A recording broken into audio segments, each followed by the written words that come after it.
Senior intermediate गद्य भाग second lesson आलस्य और दृढ़ता। आलस्य और दृढ़ता श्याम सुंदर दास डॉक्टर श्याम सुंदर दास की रचना है। गद्य भाग लो రెండో लेसन। लेखक का परिचय देखिए। आलस्य माने लेजीनेस, दृढ़ता। आलस्य और दृढ़ता। डॉक्टर श्याम सुंदर दास का जन्म सन 1875 में बनारस में हुआ था।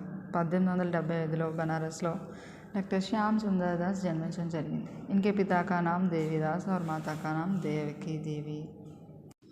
ఈ నాన్నగారి పేరు దేవిదాస్, అమ్మ देवकी देवी। सन 1897 में अपने बीए पास किया। 1897 बीए పాస్ అయ్యారు। अपने कई स्थानों पर कार्य किया। అతను చాలా ప్రాంతాల్లో कार्य అంటే వర్క్ చేశారు। बाद में आप काशी हिंदू विश्वविद्यालय में हिंदी विभाग के अध्यक्ष नियुक्त हुए हैं। కొన్ని ప్రాంతాల్లో అలా అలా వర్క్ చేసిన తర్వాత కాశీలో హిందూ యూనివర్సిటీ ఉంది, బనారస్ యూనివర్సిటీ అంటారు దాన్ని కూడా। ఆ యూనివర్సిటీలో ఆయన ప్రెసిడెంట్గా, హిందీ విభాగానికి ప్రెసిడెంట్గా వర్క్ చేయడం జరిగింది। इस पद पर रहकर आपने हिंदी साहित्य की महत्वपूर्ण सेवा की। ఆ ప్రెసిడెంట్గా ఉంటూనే, హిందీ విభాగం మొత్తానికి అధ్యక్షునిగా ఉంటూనే ఈయన హిందీ సాహిత్యానికి సేవ చేస్తూ ఉండేవారు। అంటే హిందీ రచనలు అనేవి రాస్తూ ఉండేవారు, హిందీని ప్రజల వరకు చేర్చేలా కార్యక్రమాలు చేపడుతూ ఉండేవారు అనమాట। तथा अवकाश ग्रहण करने के उपरांत भी साहित्य साधना में कार्यरत रहे हैं। ఆయనకి ఏదైనా లేజర్ టైం దొరికిందంటే, ఏదైనా ఒక విభాగానికి అధ్యక్షులుగా కానీ ప్రెసిడెంట్గా కానీ ఉన్న వ్యక్తులకి టైం అనేది ఉండదు। ఒకవేళ టైం అనేది దొరికిందంటే ఈయన సాహిత్య రచనలో నిమగ్నలు అవుతూ ఉండేవారు అనమాట। नागरी प्रचारणी सभा काशी की स्थापना में आपका महत्वपूर्ण योगदान रहा है। కాశీలో నాగరీ ప్రచారణ సభ అని హిందీ సంస్థ ఒకటి ఉంది। దాంట్లో హిందీని డెవలప్ చేయడం గురించి నిర్ణయాలు తీసుకుంటారు। దానికి ఒక బోర్డు ఉంటుంది, ఒక కమిటీ ఉంటుంది। అయితే ఆ కమిటీని, ఆ నాగరీ ప్రచారిణి సభని ఏర్పాటు చేయడంలో ఈయన ఎంతో కృషి చేశారు। विश्वविद्यालय में पाठ्यक्रमों में हिंदी को स्थान दिलाने वाले वह प्रमुख व्यक्ति थे। యూనివర్సిటీ సిలబస్లో హిందీకి స్థానం ఇవ్వాలి, హిందీ కూడా ప్రజలందరూ నేర్చుకునేలాగా, మిగిలిన భాషల్లాగా, మిగిలిన సబ్జెక్ట్ లాగా హిందీని నేర్చుకోవాలని ప్రజలందరిలో అవేర్నెస్ కలిగజేసిన వ్యక్తులైన ప్రముఖ వ్యక్తి। आपके संपादकत्व में हिंदी शब्द सागर और वैज्ञानिक कोश 2 महत्वपूर्ण ग्रंथ प्रकाशित हुए हैं।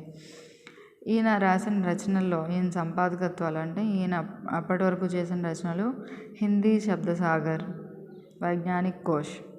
వైజ్ఞానిక్ అంటే సైంటిఫిక్ వర్డ్స్ అనమాట, సైంటిఫిక్ డిక్షనరీ। ఇది హిందీ శబ్దసాగర్, ఈ రెండు ఈయన ఎడిటింగ్ చేసిన పుస్తకాలు। आपने 1 दर्जन से अधिक पुस्तकें लिखे हैं।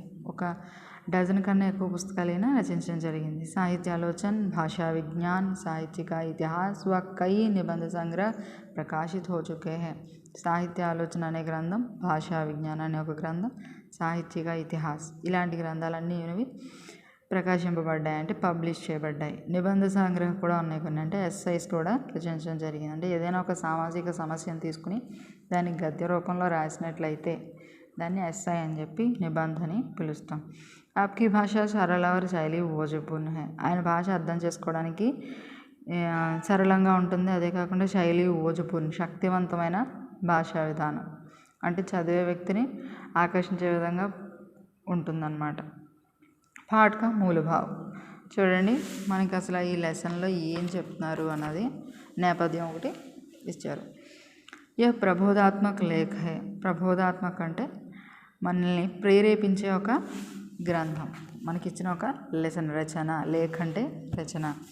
लेखक ने आलस्य और दृढ़ता में अंतर बताते हुए युवा पीढ़ी पर विशेष बल देते हुए सभी से आलस्य त्यागने का आग्रह किया है। మనకి కవి ఏం చెప్తున్నారంటే, లేజినెస్కి, అదే కాకుండా అటెంటివ్గా ఉండడానికి, లేజినెస్కి యాక్టివ్నెస్కి మధ్యలో మనకి అంతరాన్ని మనకి తెలియజేస్తూ యువా పీढ़ी అంటే యంగ్ జనరేషన్కి ఏం చెప్తున్నారంటే, లేజినెస్ని విడిచిపెట్టమని ఆగ్రహ కియా హై అంటే ఏంటంటే గట్టిగా చెప్తున్నారనమాట। అంటే ఈ బతిమలాడడం రిక్వెస్ట్ చేయడం కాదు, ఆర్డర్ లాగా చెప్తున్నారు. దృఢత మనిషికో సంకల్పబద్ధ హోనా సిఖాతీ హే. యాక్టివ్నెస్ ఏం చేస్తుందట, మనిషిని ఒక సంకల్పం వైపు, అతను తీసుకున్న లక్ష్యం వైపు నడిపించేలా చేస్తుందట. సాథ్ హీ కర్మఠ్ బి, అంటే అదే కాకుండా దాంతోపాటుగా పట్టుదల కలిగిన వ్యక్తిగా తయారు చేస్తుంది. ఆలస్య కా త్యాగ్ మనుష్యకో ఉస్కే సహీ రూప్కి పహచాన్ కర్వాతా హై. లేజీనెస్ని మనం వదిలేస్తే మన లైఫ్లో మనం ఏం చేయాలనుకుంటున్నాం, మన లక్ష్యం అన్నది ఏంటనేది తెలుస్తుంది. ప్రతిదిన్ హమ్ ఏక్ काम के लिए 1 घंटे का समय देंगे तो पहले पहल यह बहुत थोड़ा जान पड़ेगा. ప్రతిరోజు కూడా ఏదైనా వర్క్ చేయాలనుకున్నప్పుడు ప్రతిరోజు కూడా ఆ పనికి 1 గంట అనేది మనం కేటాయించామనుకోండి, అది ఏమవుతుందంట, ఫస్ట్లో మనకి ఏమనిపిస్తుంది, కొంచెమే వర్క్ చేసాము అని అనిపిస్తుందట. కానీ రోజులు గడుస్తున్న కొలది మనం అనుకున్న టార్గెట్ కంప్లీట్ అయ్యేసరికి రోజుకి ఒక నియమిత సమయంలో వర్క్ చేసినా సరే, ఎంతో కొంత టైంలో వర్క్ చేసినా అది చివరి అయ్యేసరికి ఆ పని కంప్లీట్ అవుతుంది. మనం అనుకునే లక్ష్యాన్ని మనం చేరగలుగుతాం. ఫస్ట్లో మనకి తక్కువగానే అనిపిస్తుంది. పరంతు సాల్కే అంతమే ఇస్కా ప్రయోగ అధిక దికాయి పడేగా. కానీ సంవత్సరం ఎండింగ్లో మనం ఈ గంట వర్క్ చేసింది, రోజుకో గంట, సంవత్సరానికి 365 గంటలు ఇంత వర్క్ చేసినప్పుడు మనం దాని ఫలితం అనేది మనకు అర్థమవుతుంది. అంటే ఒక టైం పెట్టుకుని ఆ టైంని మనం రోజు అదే టైంలో అదే వర్క్ చేయాలనుకున్నాం అనుకోండి, అది ఇయర్ ఎండ్ అయ్యేసరికి ఆ వర్క్ కంప్లీట్ అవ్వడం, మన దాంట్లో కృషి అనేది సాధించడం అనేది జరుగుతుందని చెప్తున్నారు మనకి రచయిత. जैसे एक छोटा सा बीज देखने में कितनी छोटी वस्तु है, पर उसे बो देने से और समय पर पानी देते रहने से वह एक बड़ा सा पेड़ हो जाता है. ఎగ్జాంపుల్ చెప్తున్నారు మనకి ఏమనంటే, జైసే एक छोटा सा बीज, ఒక చిన్న విత్తనం, देखने में कितनी छोटी वस्तु है, చూడడానికి ఎంత చిన్నదిగా ఉంటుందో, చిన్న వస్తువు, पर उसे बो देने से, కానీ దాన్ని మనం నాటినట్లయితే, విత్తినట్లయితే, और समय पर पानी देते रहने से, టైం టు టైం మనం దానికి వాటర్ అనేది ఇస్తూ ఉన్నామంటే,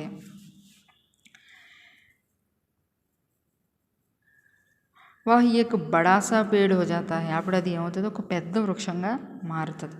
प्रतिदिन नियम के साथ काम करने से ही कोई भी कार्य पूर्ण हो सकता है. ప్రతిరోజు ఎంతో కొంత సమయాన్ని కేటాయిస్తూ ఒక పనిని కనుక మనం కంప్లీట్ చేసినట్లయితే కనుక అది మనకి ఒక లక్ష్యాన్ని చేరుకోవడానికి ఫైనల్గా మనం 1 సంవత్సరం తర్వాత కానీ, ఒక 2 నెలల తర్వాత కానీ, 3 నెలల తర్వాత కానీ మనం ఆ పనిని ఎంతవరకు కంప్లీట్ చేసామని చూసుకుంటే మనం అనుకున్న లక్ష్యాన్ని మనం చేరుకొని ఉంటాం.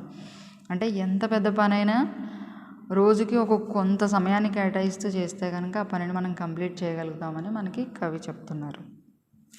ఏ ఆలసి మనుష్య ఉసే ఘర్వాలే కే సామ్నే ఉస్ ఘర్వాలే కే సమాన్ హై. ఒక ఆల్సీ మనిషి అంటే ఒక లేజీ మనిషి, ఒక లేజీ పర్సన్ ఒక ఇంటి వ్యక్తికి సమానం అంట. ఏ ఇంటి వ్యక్తి అంట, జో అప్నా ఘర్ చోరోం కే లియే ఖులా చోడ్ దేతా హై. చూడండి, ఒక లేజీ పర్సన్ ఎవరికి సమానం అంట, తన ఇంటిని దొంగల కోసం ఓపెన్ చేసి వదిలేసిన వ్యక్తితో సమానం అంట. जो हाथ पैर हिलाए संसार का कोई काम नहीं हो सकता. చెయ్యి కాలు కదపకుండా ప్రపంచంలో ఏదైనా వర్క్ జరుగుతుందా, జరగదు. ఆలస్య करने से केवल नाश ही होगा, लाभ नहीं हो सकता. లేజీనెస్ అనేది చూపించడం వల్ల లాభం అనేది ఏమీ ఉండదు, అది నాశనానికి దారితీస్తుంది. అంటే మనకి ఈ లెసన్ ద్వారా మనకి చెప్తున్న విషయం ఏంటంటే, ఎప్పుడు లేజీనెస్ అనేది వర్క్లో చూపించకూడదని, లైఫ్లో లేజీనెస్ అనేది ఉండకూడదని మనకి రైటర్ చెప్తున్నారు. पाठ लेसन చూద్దాం.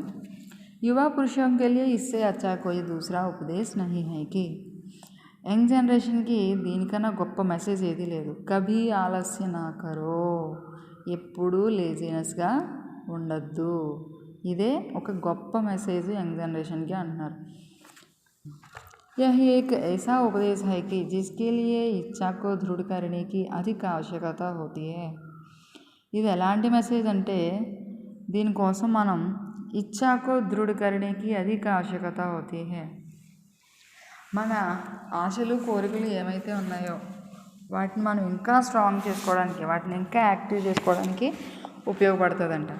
అంతే కదా, మనలో లేజినెస్ లేదనుకోండి, మనం అనుకున్న పనులన్నీ టైం కంప్లీట్ చేసేస్తాం, అవునా? అలా लोगों को इस बात का ध्यान बालपन ही से रखना चाहिए कि समय వ్యర్థ నా జాయ్.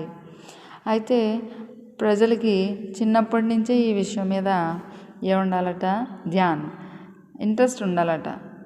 ఏమని, ఎప్పుడు టైం అనేది వేస్ట్ చేయకూడదని. అంటే ఇంకా టైం ఉంది కదా అంటేనే కదా బద్ధకం వస్తుంది. అదే టైం అనేది వేస్ట్ చేయకూడదన్న మాట మనసులో ఉందనుకోండి, ఎప్పుడు టైం వేస్ట్ చేయకుండా మనం ముందుకెళ్తాం. సో లేజినెస్ అనేది ఉండదు. టైం ఉంది అన్న ఆలోచన రావడం వల్లే లేజినెస్ అనేది ఏర్పడుతుంది. సో టైం అనేది చాలా వాల్యుబుల్ అని మనం గమనించామనుకోండి, సో మనం ఎప్పుడు కూడా టైం వేస్ట్ చేయము, మనం లేజినెస్గా తయారవ్వము. यह तभी हो सकता है जब सारे काम नियम से और उचित समय पर किए जाए. ఇది ఎప్పుడు జరుగుతుందంట టైం అనేది వేస్ట్ చేయకుండా ఉండడం. యహ్ తभी हो सकता है, ఎప్పుడు జరుగుతుందంటే సారే కామ్, పనులన్నీ కూడా నియంసే और उचित समय पर किए जाए, అనుకున్న ప్రకారం మనం పనులన్నీ కంప్లీట్ చేసినట్టయితేనే మనం టైం అనేది వేస్ట్ చేయకుండా ఉంటామట. जो युवा पुरुष नित्य किसी काम में कुछ समय लगाता है वो कभी चूक नहीं सकता.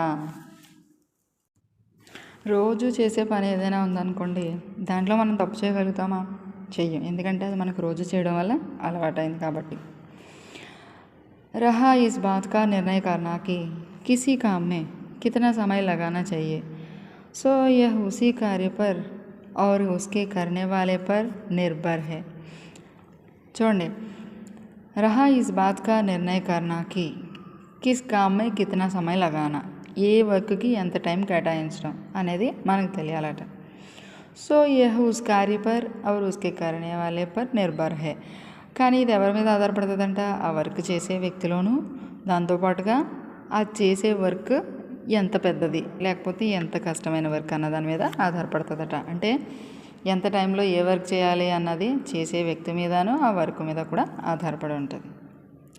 आवश्यकता केवल इतनी है कि चाहे कितना ही थोड़ा समय किसी कार्य में क्यों ना दिया जाए, पर वह बराबर वैसा ही हुआ करे, उसमें किसी प्रकार की बाधा नहीं पड़नी चाहिए. आवश्यकత కేవల్ ఇతనీ హైకి, ఇంపార్టెన్స్ ఏంటంటే చాహే కితనీ హీ తోడా సమయ్, ఎంత తక్కువ సమయంలో అయినా సరే, కిసీ కార్యమే క్యో నా దియా జాయ్, ఇంత చిన్న సమయంలో అయినా ఏదో ఒక వర్క్ చేయగలుగుతాం. पर वह बराबर वैसा ही हुआ करे, उसमें किसी प्रकार की बाधा नहीं पड़नी चाहिए. పెద్ద పని కోసం మీరు ఎంతైతే టైం అయితే కేటాయిస్తున్నారో ఒక పెద్ద వర్క్ కోసం, చిన్న పని కోసం ఉన్న చిన్న సమయంలో మీరు ఏదన్నా, అంటే టైం అంతా రోజంతా చదువుకున్నారు, ఒక పావు గంట 20 నిమిషాలు మీకు ఏదైనా సమయం దొరికిందనుకోండి, దాంట్లో ఏదైనా వర్క్ చేయడం లేకపోతే ఏదైనా క్రాఫ్ట్స్ నేర్చుకోవడం ఒక చిన్న ఎయిమ్గా పెట్టుకున్నారనుకోండి, అది రోజు అలా నేర్చుకోవడం వల్ల మీరు చేసే మీ చదువుతో పాటు ఆ చిన్న వర్క్ అనేది కూడా మీరు నేర్చుకోవడం జరుగుతుంది. అంటే పెద్ద సమయంలో ఒక పెద్ద వర్క్ చేస్తున్నారు, ఇంకో చిన్న సమయంలో మీకు కొంచెం ఫ్రీగా రిలీఫ్ కోసం మీరు ఇలాంటి వర్క్ నేర్చుకున్న ఆ వర్క్ అయితే ఎంత ఫలితం ఇస్తుందో ఈ వర్క్ కూడా అంతే ఫలితం ఇస్తుంది. మనకి ఈ విషయం అంతటి బట్టి కవి ఏం చెప్తున్నారంటే, ఎంత పెద్ద వర్క్ అయినా ఎంత చిన్న వర్క్ అయినా సరే రోజు ఒక కొంత సమయాన్ని కేటాయించుకుంటూ చేస్తే కనుక అది మనకి చివరిలో మంచి ఫలితాన్ని ఇవ్వడం అనేది జరుగుతుందని చెప్తున్నారు. मान लिया जाए कि प्रतिदिन एक काम के लिए 1 घंटे का समय लगाया जा सकता है. अब पहले यह बहुत थोड़ा जान पड़ेगा, परंतु वर्ष के अंत में इसका फल अधिक अधिक पड़ेगा. చూడండి, ఇదే చెప్తున్నారు, ఎంత పెద్ద వర్క్ అయినా రోజు కొంత సమయాన్ని కేటాయించుకుంటూ వెళ్తే దాన్ని సంవత్సరం అంతంలో మనం ఒక మంచి ఫలితాన్ని అనేది అనుభవిస్తాము అని చెప్తున్నారు. जैसे एक छोटा सा बीज देखने में कितनी छोटी वस्तु है, पर उसे बो देने से और उसे समय पर पानी देते रहने से वह एक बड़ा सा पेड़ हो जाता है और उसमें फल फूल लग जाते हैं. అదే చిన్న విత్తనాన్ని మనం చూడడానికి చిన్నగా ఉన్నప్పటికీ దాన్ని నాటినప్పుడు టైం పర్ నీళ్ళు ఇచ్చినప్పుడు అది మనకి ఒక పెద్ద వృక్షంగా మారి వృక్షం పెద్ద వృక్షంగా మారేది ఫలాల్ని పువ్వుల్ని మనకి ఇస్తుంది కదా. అదే చెప్తున్నారు కవి. उपाय को मन में स्थिर करके उसी के अनुसार प्रतिदिन नियम के साथ काम करने ही से वह काम पूरा हो सकता है. एक उपाय को, ఒక ఆలోచనని మనసులో పెట్టుకుని దాన్ని దృఢంగా మార్చుకుని సంకల్పంగా మార్చుకుని పట్టుదలగా ఉండి ప్రతిదినం ఒక రూల్ ప్రకారం దాన్ని చేస్తూ ఉంటే, అంటే రోజు చేయాల్సిన పనులు మన డైలీ ఎక్సర్సైజెస్ ఎలా ఉంటాయో మనం ఇప్పుడు చేయాలనుకున్న ఈ పని కూడా ఒక నిత్య కృత్యంగా, అంటే మనం రోజు చేయాల్సిన ఒక పనిగా, అది మ్యాండేటరీ వర్క్గా పెట్టేసుకుంటే కనుక మనం ఈ పని అనేది కంప్లీట్ చేయగలుగుతాం. కిसी काम के करने में एक साथ ही शीघ्रता करने लगता है और फिर उसे छोड़कर दूसरे काम में लग जाना ही व्यर्थ है और निष्फल है. जैसा ఆలస్య करना. ఏదైనా ఒక పని చేయడానికి ఎంత ఫాస్ట్గా మనం రెడీ అవుతాం. కొత్త పని ఏదైనా స్టార్ట్ చేయాలంటే కొత్త పని స్టార్ట్ చేద్దామని స్పీడ్గా స్టార్ట్ చేస్తారు. అది స్టార్ట్ చేసిన వెంటనే మీరు కాసేపటికి ఏం చేస్తారు, దాంట్లో ఇంట్రెస్ట్ అనేది పోతుంది. ఆలోచించకుండా దాని మీద స్టార్ట్ చేసేస్తారు. అప్పుడు దాని గురించి పూర్తిగా తెలుసుకోకుండా స్టార్ట్ చేయడం వల్ల ఏమవుతుందంటే దాని గురించి మీకు పూర్తిగా తెలియదు. దానికి ఏ విధంగా దాన్ని అమలు చేయాలో తెలీదు, దాన్ని ఏ విధంగా ఎగ్జిక్యూట్ చేయాలో తెలీదు మీకు. దానివల్ల మీరు దాన్ని సగంలో వదిలేస్తారు. ఏదైనా ఒక వర్క్ స్టార్ట్ చేసి దాన్ని సగంలో వదిలేయడం వల్ల ఏమవుతుందంట, మన టైం వేస్ట్ అవుతుందంట, మనం చేసిన పని అంతా వేస్ట్ అవుతుందంట, నిష్ఫల్ అంటే ఎందుకు పనికి రాకుండా అయిపోతుందంట. దాని తోడు మనకి ఏమొచ్చేస్తుంది, మనం ఏమీ చేయలేమన్న ఒక ఫీలింగ్ వచ్చేస్తుంది. దానివల్ల టైం చాలా ఉంది, మనకి ఏ లక్ష్యం లేదనడం వల్ల మనం లేజీగా తయారైపోతాం. సో మనం ఏం చేయాలి, ఎప్పుడైనా ఏదైనా ఒక వర్క్ చేయాలనుకున్నామంటే దాని గురించి పూర్తిగా తెలుసుకోవాలి. అప్పుడు పూర్తిగా తెలుసుకున్న తర్వాత మనం దాన్ని అమలు చేయగలుగుతాం. वह पुरुष बड़ा ही भाग्यवान है जो यूँ कहता है कि मुझे व्यर्थ के कामों के लिए छुट्टी नहीं है, क्योंकि मैं बिना किसी आवश्यक काम के समय को नष्ट नहीं करता. प्रयोजन बिना मुझे कोई बकबक अच्छी नहीं लगती. काम में लगने रहने में से मुझे बड़ी प्रसन्नता होती है और जब मैं अपना काम पूरा कर लेता हूँ तो जानता हूँ कि किस रीति से एक काम के अनंतर विश्राम करके दूसरे काम में लग जाना होता है. ऐसे ही मनुष्य उन्नति कर सकता है. కానీ మనకి ఇక్కడ కవి ఏం చెప్తున్నారు చూడండి, ఒక మనిషి చాలా గొప్పవాడు అవుతాడంట. అతడు ఎలా గొప్పవాడు, భాగ్యవంతుడు ఎలా అవుతాడంటే చూడండి, జో कहता है అతను అంటాడంటే ముజే వ్యర్థకే కామోంకే లియే చుట్టి నహీ హై, నాకు యూజ్లెస్ వర్క్స్ అంటే అవసరం లేని పనులు, అవసరం లేని వ్యాపకాలు పెట్టుకోవడానికి నా దగ్గర టైం లేదు. క్యోంకి మే బినా కిసి ఆవశ్యక కామ్కే సమయకో నష్ట్ నహీ కర్తా. నాకు ఇంపార్టెంట్ కానీ వర్క్లు నేను చేసి నేను నా టైంని వేస్ట్ చేసుకోను. ప్రయోజనం బినా ముజే కోరి బకబక్ అచ్చి నహీ లగ్తా. ఉపయోగం లేకుండా ఊరికే చాటర్ బాక్స్ లాగా మాట్లాడడం నాకు ఇష్టం ఉండదు. काम में लगे रहने से मुझे बड़ी प्रसन्नता होती है. వర్క్ చేస్తూ ఉంటేనే నాకు ఆనందంగా ఉంటుంది. और जब मैं अपना काम पूरा कर लेता हूँ, నేను ఎప్పుడైతే నా పని కంప్లీట్ చేస్తానో तो मैं जानता हूँ कि किसी रीति से ये काम के अनंतर विश्राम करके दूसरे काम में लग जाना होता है. ఒక పనిని నేను ఎప్పుడైతే కంప్లీట్ చేస్తానో అప్పుడు నాకు అర్థమవుతుంది నాకు కొంచెం రెస్ట్ మీద వచ్చిందని. ఆ కొంచెంసేపు నేను రెస్ట్ తీసుకుని ఆ కొంచెంసేపు ఆ తర్వాత మళ్ళీ నేను ఇంకొక కొత్త పనిని స్టార్ట్ చేయడానికి రెడీ అవుతాను. ऐसे ही మనుష్య ఉన్నతి कर सकता है. అందుకే ఎప్పుడు మనిషి లైఫ్లో ఒకేసారి రెండు పనులు చేయడానికి రెడీ అవ్వకూడదు. ఒక పనిని నువ్వు పూర్తిగా తెలుసుకొని దాని గురించి అప్పుడు నువ్వు వర్క్ స్టార్ట్ చేసి దాన్ని పూర్తిగా కంప్లీట్ చేసి ఆ తర్వాత నువ్వు ఇంకో వర్క్లోకి వెళ్ళాలి. ఈ వర్క్ సగం చేసి దీన్ని సగంలో వదిలేసి మళ్ళీ ఇంకో వర్క్ అనేది స్టార్ట్ చేసి దాన్ని సగంలో వదిలేసి అలా చేయకూడదు. ఒకసారి మనం పూర్తి దృష్టి పెట్టి ఆ పనిని కంప్లీట్ చేసేసిన తర్వాత ఇంకో పని మీదకి మనం వెళ్ళడం అనేది చేయాలన్నమాట. आलस्य के दूर करने का बहुत ही सरल उपाय यह है कि లేజీనెస్ని వదులుకోవడానికి చాలా ఈజీ చిట్కా అంట. यह है कि यह बात भली भांति समझ ली जाइए कि बिना हाथ पैर हिलाए संसार का कोई काम नहीं हो सकता. విషయం ఏంటంటే చిన్న పాయింటే, మనం లేజీనెస్ని వదులుకోవాలంటే మనకి ఒక మాట చెప్తున్నారు, బినా హాత్ పైర్ హిలాకే. హాత్ అంటే చెయ్యి, పైర్ అంటే కాలు. మన చేతులు కాళ్ళు కదపకుండా ప్రపంచంలో ఏ పని జరగదన్నమాట గుర్తుపెట్టుకోవాలంట. అంటే మనం చేతులు కాళ్ళు కదుపుతూ ఉంటే వర్క్ చేస్తాం, వర్క్ చేస్తూ ఉంటే మనం టైం అనేది వేస్ట్ చేయం, ఆటోమేటిక్గా మనం లేజీనెస్ అనేది అవ్వమన్నమాట. సంసార్కే విషయమే లోగ్ జో చాహే కహే. ప్రపంచం గురించి ప్రజలు ఏమంటే అది అనివ్వండి, పరంతు యహసాన్ సమయకో నష్ట కర్నే కా నహీ హై. కానీ మనం టైంని వేస్ట్ చేయడానికి చూడకూడదు. ऐसे स्थान में जहाँ पर सब लोग अपने अपने काम काज में लगे हुए हैं, ఆలస్య करने से केवल नाश ही होगा, लाभ नहीं होगा. ఆలస్యం అంటే నువ్వు లేజీగా ఉండడం వల్ల నీకు లాభం అనేది ఏమీ ఉండదు, నష్టమే జరుగుతుంది. ప్రపంచంలో ఎవరు కూడా టైం వేస్ట్ చేస్తూ ఉండేవాళ్ళు ఎవరు లేరు. ఎవరు వాళ్ళు వాళ్ళ పనుల్లో వాళ్ళు బిజీగా ఉంటూ ఉంటున్నారు అనమాట. किसी विद्वान का कथन है कि जीवन थोड़ा है, गुण अनंत है. अवसर हाथ से निकल जाते हैं, परख पूर्ण रीति से नहीं हो सकती और वस्तुओं के विषय में बुद्धि स्थिर नहीं है. ఒక ఫేమస్ కవి విద్వాంసుడు చెప్పారంట, జీవన్ తోడా హే, జీవితం చాలా చిన్నది, గుణ్ అనంత హే, కానీ మనిషిలో ఉన్న ఒక టాలెంట్స్ అనేవి చాలా ఉన్నాయి. అవసర్ హాత్ సే నికల్ జాతే హే, అప్పుడప్పుడు మన దగ్గరికి మనకు వచ్చిన అవసర్ అంటే అవకాశాలు అనమాట. హాత్ సే నికల్ జాతా హే, మన చేతి నుంచి మన దగ్గర ఉన్న ఒక టాలెంట్స్ అనేవి పోతుంటాయి. పరకు పూర్ణ రీతిసే నహీ హో సక్తి, ఏదైనా ఒకటి మనం కంప్లీట్గా చేయాలనుకున్నాం అనుకోండి, పరక్ అంటే టెస్ట్ చేయాలనుకున్నాం అనుకోండి, దాన్ని పూర్తిగా చేయలేం. और वस्तुओं के विषय में బుద్ధి స్థిర नहीं है, కానీ కొన్ని వస్తువుల విషయంలో మనం కూడా మన మైండ్ సెట్ అనేది స్థిరంగా ఉండదు. అంటే ఇప్పుడు చూడండి, మన దగ్గర ఏదైనా వస్తువు లేదనుకోండి, దాన్ని కొంటాం, దాన్ని కొన్ని రోజులు వాడిన తర్వాత మళ్ళీ ఇంకో వస్తువు కావాలనిపిస్తుంది, మళ్ళీ అది కూడా కొంటారు. ఇంక ఇలా మనిషి ఎలక్ట్రానిక్ గాడ్జెట్స్ అనివ్వండి, తన దగ్గర ఉన్న వస్తువుల విషయంలో అనివ్వండి, తన బుద్ధి అనేది స్థిరంగా ఉండదట. అదే మనకి ఈ యొక్క तत्ववेत्ता చెప్తున్నారు.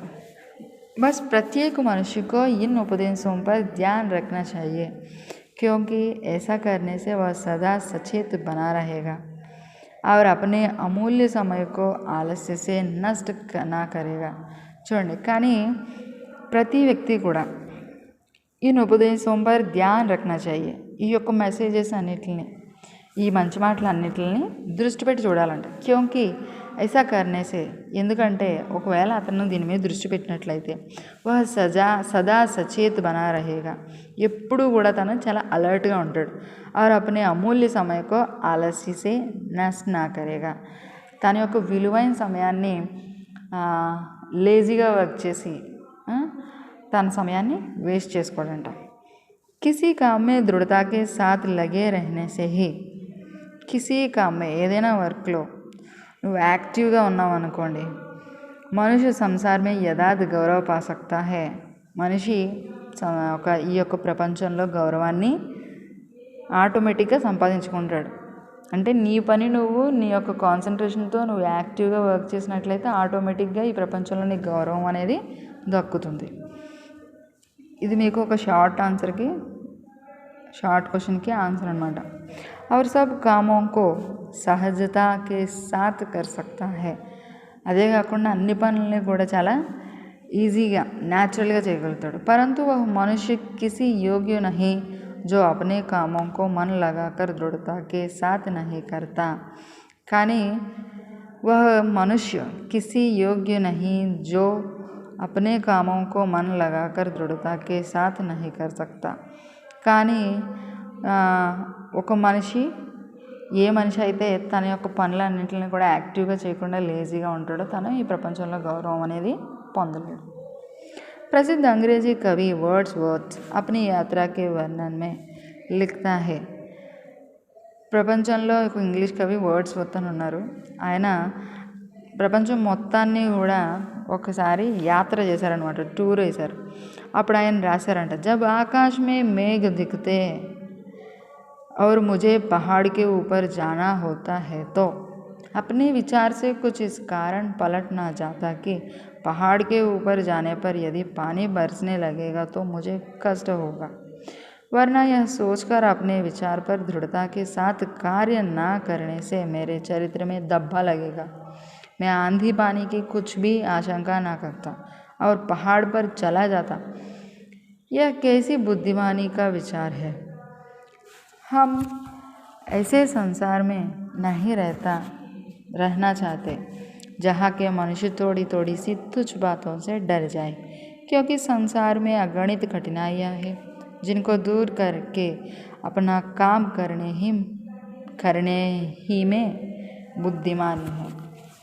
ప్రపంచ ప్రసిద్ధ అంగ్రేజీ కవి వర్డ్స్వర్త్ అంటున్నారు, जब आकाश में मेघ दिखते हैं ఆకాశంలో మేఘాలు విస్తరించినప్పుడు ముझे పహాడ్ కే ఊపర్ జానా హోతా హై తో మేఘాలు ఆకాశాన్ని బాగా అలుపుకున్నప్పుడు నేను ఒక పర్వతం మీదకి ఎక్కాలనుకున్నాను అనుకోండి మే అప్నే విచార్ సే కుచ్ ఇస్ కారణ్ పలట్ నా జాతా నేను నా ఆలోచనలను బట్టి కొంచెం నా ఆలోచనని డైవర్ట్ చేసుకోను పలట్ నా జాతా కి పహాడ్ కే ఊపర్ జానే పర్ కొండ మీదకి వెళ్తే యది పానీ బర్స్నే లగేగా అంటే మేఘాలు అనేవి బాగా వర్షం అనేది కురుస్తున్నాయి అనుకోండి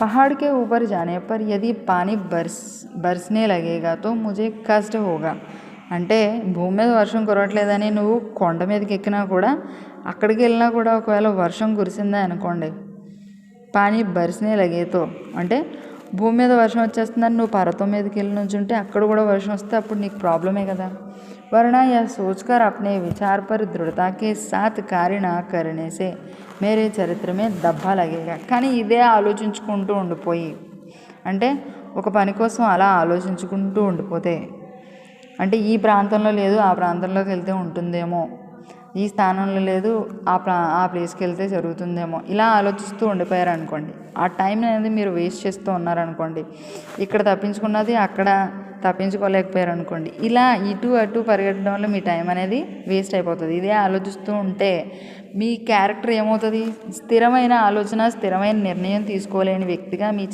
నా యొక్క క్యారెక్టర్ మీద ముద్ర పడిపోతుంది కదా మేరే చరిత్రపై దబ్బా లగేగానా అంటే సరైన డెసిషన్ మేకింగ్ లేదని అనుకుంటారు కదా నా గురించి మే ఆంధీ పానీకి కుచ్ భీ ఆశంక నా కర్తా నేను తుఫాన్ నీళ్ళ కోసం ఏమాత్రం కూడా ఆశ అనేది పెట్టుకోను और పహాడ్ పర్ చల్ జాతా చూడండి ఆ తుఫాన్ని ఇలా పైనుంచి రావాలి వర్షం కురిసినప్పుడు అవి నేల మీదకి వచ్చాక నేను తీసుకోవాలని నేను ఆలోచించను నేను పర్వతం మీదకి ఎక్కిపోతాను పహాడ్ పర్ చల్ జాతా వహ్ కైసీ బుద్ధిమానీ కా విచార్ హై ఇది తెలివైన వ్యక్తి యొక్క నిర్ణయం హమ్ ఐసే సంసార్ మే నహీ రహనా చాహతే కానీ మేము ఇలాంటి ప్రపంచంలో బ్రతకాలనుకుంటలేదు ఎలాంటి ప్రపంచంలో బ్రతకాలనుకుంటలేదట జహాకే మనిషి తోడి తోడిసి తుచ్చ బాతోం సే డర్ జాయే ఎలాంటి ప్రపంచంలో బ్రతకూడదు అంటున్నాడు కవి తుచ్చ బాతం అంటే చిన్న వాటికే భయపడే ఈ ప్రపంచంలో మనుషుల మధ్య చిన్న చిన్న విషయాలకే భయపడే మనుషుల మధ్య మేము బ్రతకాలనుకుంటుంది క్యోంకి సంసారమే అగణిత కఠినాయ్యా హై ఎందుకంటే ప్రపంచంలో లెక్కకు మించినన్ని ప్రాబ్లమ్స్ సమస్యలు ఒక సవాళ్ళు అనేవి ఉన్నాయి जिनको दूर करके अपना काम करने में ही బుద్ధిమాని హే ఇలాంటి కష్టాలని దూరం చేసుకొని అంటే ఇలాంటి కష్టాలకి ప్రాబ్లమ్స్కి సొల్యూషన్స్ వెతుక్కోవడంలోనే మన యొక్క బుద్ధిమాని ఇంటెలిజెన్స్ అనేది దాగి ఉంది అని మనకి అంగ్రేజీ కవి చెప్తున్నారు ఏక్ సమయ్ కోయి మనుష్య ఏక్ ఊంచే పహాడ్ పర్ చడానే లగే ఏక్ సమయ్ ఇంకా కవి మనకి ఇంకేం చెప్తున్నారు మన కవి చెప్తున్నారు ఆ కవి చెప్పింది అయిపోయింది శ్యామ్ సుందర్ దాస్ అంటారు ఏక్ సమయ్ కోయి మనిషి ఒక టైంలో ఎవరైనా ఒక మనిషి ఊంచే పహాడ్ పర్ చడనేలాగా చాలా ఎత్తుకున్న ఒక పర్వతం మీదకి ఎక్కుతూ ఉన్నారు జబ్ వహ్ ఉస్ స్థాన్ కే నికట్ పహుంచా జిస్కి ఉస్ పహాడ్ కి చోటీ సమझे हुए था या जहाँ तक जाने का उसका विचार था సరే కొంత సమయం అయిన తర్వాత ఆయన ఒక ప్రాంతానికి చేరుకున్నారు అది ఏ ప్రాంతం అంటే పహాడికి చోటి ఆ యొక్క మౌంటైన్ యొక్క శిఖరం లేకపోతే ఆయన ఎక్కడి వరకు చేరుకోవాలనుకున్నారో ఆయన అనుకున్న ప్రాంతం వరకు అంటే నేను ఆ పర్వతం అక్కడ వరకు వెళ్ళాలనుకున్నాను అనుకున్న ప్రాంతం వరకు వెళ్ళారనుకోండి తో ఉస్కో విదిత్ హువాకి ముఖ్య చోటి అభి 2 మీల్ ఊపర్ హే అంటే ఒకవేళ ఆయన అనుకున్న ప్రాంతానికి కొంత దూరం వెళ్ళారు ఇంకా పైకి వెళ్ళలేదు అనుకోండి అతనికి ఏమనిపిస్తుంది నేను వెళ్ళాలనుకున్న ప్రాంతం అసలు శిఖరం ఇంకా కొంచెం 2 మీల్ ఊపర్ హే ఇంకో 2 మీటర్ ఇంకో 2 మైళ్ళు దూరంలో ఉంది అనుకుంటారు ఆగే కా మార్గ్ భీ బడా ఊంచా నీచా और బిహడ్ హే కానీ ఇంకా పర్వతం పైకి ఎక్కే కొద్దీ ఎలా ఉంటుందంటే స్ట్రైట్గా మారిపోతుంది దాన్ని ఎక్కడం కొంచెం కష్టం అవుతుంది అయితే ఇంకా ఇతను వెళ్ళాల్సిన యొక్క పర్వతం ప్లేస్ ఎలా ఉందంట ఊంచా నీచా బిహడ్ అంటే ఎత్తు పల్లాలుగా ఉన్న ప్రాంతంగా ఉందట జిస్ పర్ తక్ జానేకే కారణ్ వా కఠినతా సే చల్ సక్తా థా ఈ పర్వతం ఎక్కాలన్న ఆలోచనతో అతను చాలా కష్టంగా ఎక్కడం అనేది జరుగుతుంది पर यह कोई ऐसी बात नहीं थी కానీ ఇక్కడ అలాంటి విషయం ఏం లేదు. జిస్సే ఓ పహాడ్కి చోటీ తక్ నా జా సకే. కానీ ఇక్కడ జస్ట్ ఎత్తుపల్లాలుగా ఉంది అంతే ప్రాంతం. కానీ అక్కడ వేరే సింహం అతన్ని పడగొట్టే విధంగా కొండ చర్యలు పెరగడం ఇలాంటి పనులు ఏమీ లేవు. కానీ అతను ఇలాంటి ప్రాబ్లమ్స్ ఏమీ లేవు కాబట్టి అతను ముందు వరకు వెళ్ళగలడు. అతన్ని ఆపడానికి వేరే యొక్క ఎటువంటి కారణం కూడా లేదు ఆ యొక్క కొండ శిఖరాన్ని చేరుకోవడానికి.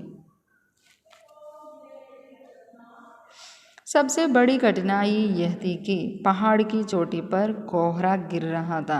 కానీ మెయిన్ ప్రాబ్లం ఏంటంటే పహాడీకి చోటి ఆ కొండ శిఖరం మీద కోహ్రా పొగమంచు అనేది కురుస్తుంది. సూర్యకే అస్త హోనేమే కేవల్ 1 గంట తా. సూర్యుడు అస్తమించడానికి ఇంకొకే 1 గంట అనేది ఉందన్నమాట. यह देखकर वह శీఘ్రతాసే నీచే ఉతరాయా. అయితే ఇంకొకే గంట ఉందని చెప్పేసి పైకి ఎక్కాల్సిన వ్యక్తి 2 మైళ్ళ దూరం ఉంది, కొంత కష్టపడితే ఆయన పైకి ఎక్కేయచ్చు, కానీ ఇంక గంటే దూరం ఉంది, పైన పొగమంచు ఉంది అని చెప్పేసి ఈ 2 కారణాల వల్ల ఏదో కఠినాయోంకో మనమే లేకర్ నీచే ఉతరాయా, కిందకి దిగి వచ్చేసాడు. పర్ దేఖో దూసరే దిన్ వో క్యా కర్తా హై. కిందకి దిగి వచ్చేసాడు. 2వ రోజు ఇంకా అతను ఏం చేస్తాడు అంటే అతను చేయాలనుకున్న పనిలో ప్రాబ్లం అనేది వచ్చినప్పుడు ఆ ప్రాబ్లంని ఎదుర్కొంటూ ముందుకెళ్ళాలి తప్ప ప్రాబ్లంని చూసి భయపడి వెనక్కి వచ్చేయకూడదు. सबेरा होते ही वह पहाड़ पर चढ़ने लगा और अंत में उसकी मुख्य चोटी पर जा बैठा. 2వ రోజు ఏం చేశాడు అతను అనుకున్న లక్ష్యాన్ని విడిచిపెట్టకుండా చాలా కష్టపడ్డాను బాబాయ్, నాకు కాళ్ళ నొప్పులు వచ్చేస్తున్నాయి, నాకు హెల్త్ ఇలా అయిపోయింది, అక్కడ పొగమంచు ఉంది, నేను వెళ్ళాను అని చెప్పి భయపడకుండా ఏం చేశాడు 2వ రోజు మళ్ళీ ట్రై చేశాడంట. 2వ రోజు మళ్ళీ ట్రై చేసి అంటే ఫస్ట్ రోజు ఏం చేశాడు టైం అనేది గుర్తుపెట్టకుండా పైన ప్రాంతం ఎలా ఉందో తెలియకుండా ఏ మధ్యాహ్నం పూటో ఏ 10ంటికో స్టార్ట్ చేశాడు అనమాట. దానివల్ల ఏమైంది ఒకే 1 గంట ఉండగా తను అంత కష్టపడి ఎక్కింది 2 మైళ్ళ దూరాన్ని విడిచిపెట్టేసి కిందకి రావాల్సి వచ్చింది. ఇప్పుడు ఏం చేశాడు ఉదయం లేవగానే సబేరా హోతేహి ఉదయం అనేది సూర్యుడు అనేది ఉదయించగానే పహాడ్ పర్ చడ్నేలాగా పర్వతం అనేది ఎక్కడం మొదలు పెట్టేశాడు అనమాట. అంటే సూర్యుడు రావడంతోనే ఎక్కడం మొదలుపెట్టాడంటే చీకటితోనే లేచి తనకు కావాల్సినవన్నీ సమకూర్చి ఆ పర్వతం దగ్గరికి వచ్చేసాడు అతను. అంటే ఒక పని చేయాలంటే అంత ఇంట్రెస్ట్ అనేది ఉండాలి వ్యక్తికి, అంత శ్రద్ధ అనేది ఉండాలి. పర్ అంతమే ఉస్కి ముఖ్య చోటి పర్ జా బయట. చివరికి ఎండింగ్ అయ్యేసరికి సూర్యుడు అస్తమించకుండానే అతను అనుకున్న ప్రాంతానికి ఆ పహాడీకి చోటి ఆ కొండ శిఖరాన్ని అతను చేరుకోవడం జరిగింది. ఐసే హీ మనుష్య జిస్ కామ్కో అప్నే హాత్ మే లేతే థే. ఇదే విధంగా మనుషులు వాళ్ళ చేతిలోకి ఏదైనా ఒక వర్క్ని తీసుకున్నారంటే ఉసే పూరా కర్కే చోడితే హే. ఇలాంటి మనుషులు ఏంటంటే ఏదైనా ఒక వర్క్ని వాళ్ళ చేతిలోకి తీసుకున్నారంటే దాన్ని కంప్లీట్ చేసాకే దాన్ని విడిచిపెడతారట. ఇస్లియే కభీ కిసి కఠినాయియోంకో దేక్కర్. అందుకే ఎప్పుడైనా మనం ఏదైనా ఒక ప్రాబ్లమ్ని చూసినట్లయితే తుమ్ సాహస్కో నా చూడో, నువ్వు ధైర్యాన్ని విడిచిపెట్టద్దు. విశేషకర్ జబ్ తుమ్నే అభి ఉస్ కామ్ కా ఆరంభ హీ నహీ కియా హో. ముఖ్యంగా నువ్వు ఆ వర్క్ స్టార్ట్ చేయకుండానే ఇన్ని ప్రాబ్లమ్స్ ఉంటాయని ముందే భయపడిపోకూడదు. ఏక్ లోకోక్తి హే, ఒక లోకోక్తి అనేది ఒక సూక్తి అనేది ఒక మంచి మాట ఉంది ఏంటంట, ఆరంభమే సభీ కామ్ కఠిన్ హోతే హే और फिर जो काम जितना अच्छा होगा उसका करना उतना ही कठिन होगा. చూడండి ఒక మంచి లోకోక్తి చెప్తున్నారు ఏమంట, ఆరంభమే సభీ కామ్ కఠిన్ హోతే హే. ప్రారంభంలో స్టార్టింగ్లో ఏ వర్క్ అయినా కూడా మనకి కఠినంగా కష్టంగానే అనిపిస్తుంది. और फिर जो काम जितना अच्छा होगा, మనం చేసే పని ఎంత మంచిదై ఉంటే उसका करना उतना ही कठिन होगा, ఎంత గొప్పదైతే ఆ పని మనం చేయడంలో అంత కష్టం అనేది మనకి పడవలసి వస్తుంది అనమాట. అంటే గొప్ప పనులు చేయడానికి ఎక్కువ ఎఫర్ట్ అనేది పెట్టాల్సి ఉంటుంది. और अच्छे काम ही करने योग्य होते हैं. చూడండి अच्छे काम ही करने योग्य होते हैं, మంచి పనులే చేయడానికి వీలు పడుతుంది. इस संसार में जहाँ पर परिश्रम प्रधान वस्तु है, दृढ़ और पक्का मन ही सब कामों को कर सकता है. ఈ ప్రపంచంలో జహాపర్ ఎక్కడైతే పరిశ్రమ హార్డ్ వర్కింగ్ అనేది ఒక మెయిన్ ఇంటెన్షన్గా ఉంటుందో, దృఢ और పక్కా मन ही सब कामों को कर सकता है, ఒక యాక్టివ్నెస్ సంకల్పం పట్టుదల, నేను కన్ఫామ్గా ఈ వర్క్ చేయాలన్న మనసు కూడా ఏం చేస్తాయంటే ఈ 2 ఆ పనిని కంప్లీట్ చేయడానికి సహాయం చేస్తాయంట. వహ మనుష్య సంసార్ మే कभी नहीं सुखी हो सकता जो पासे को इसलिए पटक मारता है कि पहली बार पासा डलने में ही वह नहीं जीत गया. పాసా అంటే డైస్ అనమాట. డైస్ మనం ఆటలాడేటప్పుడు వేస్తాం కదా డైస్, ఆ డైస్. ఈ ప్రపంచంలో ఒక మనిషి ఎప్పుడు సుఖంగా ఉండలేడంట. ఎలా ఆలోచించే మనిషి ఫస్ట్ టైం ట్రై చేసినప్పుడే తనకి విజయం అనేది వచ్చేసేయాలనుకునే మనిషి. మనం ఇది చూడండి, లూడో ఆడతాం. ఆ లూడో ఆడినప్పుడు డైస్ వేస్తాం. ఫస్ట్ టైం వేసినప్పుడే మనం ఎంట్రీ ఇచ్చేస్తామా? ఇవ్వలేం కదా. ఆ డైస్ మనం చాలాసార్లు ఒక 4-5 సార్లు ట్రై చేశాక 5ఓసారో 6ఓసారో మనకి ఆ డైస్ అనేది మనకు కావాల్సింది పడుతుంది. అప్పుడు మనం గేమ్లోకి ఎంట్రీ అనేది ఇస్తాం. అలాగే మనిషి కూడా జీవితంలో ఒక్కసారి మనం ఫెయిల్ అయ్యాం కదా అని దాన్ని వదిలేకుండా మొదటిసారి చేసిన దాంట్లో ఒక తప్పులని మనం రెక్టిఫై చేసుకుని రెండోసారి ఆ తప్పులు చేయకుండా విజయాన్ని అనేది సాధించాలి. ఇవన్నీ చేయాలంటే మనం ఏం చేయాలి? ఎప్పుడు లేజీగా ఉండకూడదు. మన వర్క్ని మనం ఎప్పుడు ఒక పాయింట్ ఆఫ్ టైం, ఒక పీరియడ్ ఆఫ్ టైం పెట్టుకుని దాన్ని డైలీ ఆ పీరియడ్ ఆఫ్ టైంలో కంప్లీట్ చేస్తూ ఉంటే మనకి ఇయర్ ఎండ్ అయ్యేసరికి మనం ఆ వర్క్ విషయంలో మంచి ప్రోగ్రెస్ అనేది చూడగలుగుతాం. మనం వర్క్ అనేది చేస్తూ ఉంటే ఆటోమేటిక్గా మనలో లేజినెస్ అనేది, అలసత్వం అనేది ఉండకుండా ఉంటుంది. మన లెసన్ ఏంటి? ఆలస్యర్ దృఢత అంటే లేజినెస్ అండ్ యాక్టివ్నెస్ అనమాట. ఈ లెసన్ మీకు ఇక్కడ కంప్లీట్ అయింది.